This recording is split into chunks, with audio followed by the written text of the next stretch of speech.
Sa ikaduhang igayon, bibisita ang Commission on Human Rights sa Maribago High School alang sa nagbanayang investigasyon kabahin sa pagpatay kang Christine Lee Silawan.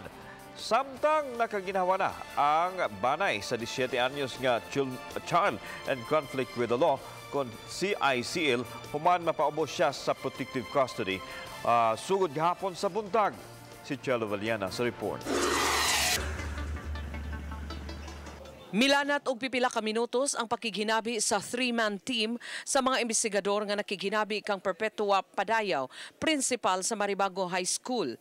Apan human sa ilang pakighinabi, wa na muluwat og pamahayag ang mga investigador sa CHR 7 sa mga detalye kabahin sa ilang pagbisita.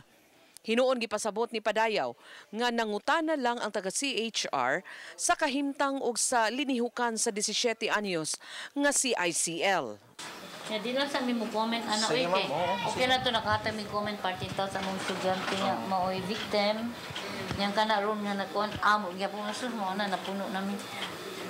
Lapad na taon niya mga ulog mga maestra wala ni sila nahinultod sa among trabaho.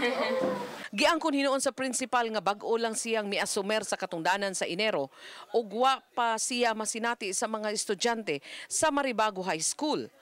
Iyang gipahibaw nga nakakuha sa tanang exam ang 17 anyos human sa kamatayon ni Christine Lee Silawan. Mga dito siya. Sa klase. Ito tanaw niya mga grado sa iyang mga subject teachers. Sa pakighinabi sa Balitang Bisdak sa usa ka magtutudlo sa 17 anyos, iyang giklaro nga wa siya makabantay nga aduna kini pagka-bayolente. Gani aduna higayon, nanungog siya og classmate sa grade 7 nga gamay ra kaayo niya og gidunggab siya og ballpen. Wa gani siya mobaws og igo lang mihilak ang 17 anyos niyang estudyante. Samtang namahayag ang maguwang sa CICL nga nakapahuway na sila og tarong human gibutang sa protective custody ang iyang manghod. Iyang giangkon nga wa sila igong kinatulgan. Pahuway o gani way tarong kaon human ilambigit ang iyang manghod sa kamatayon ni Christine.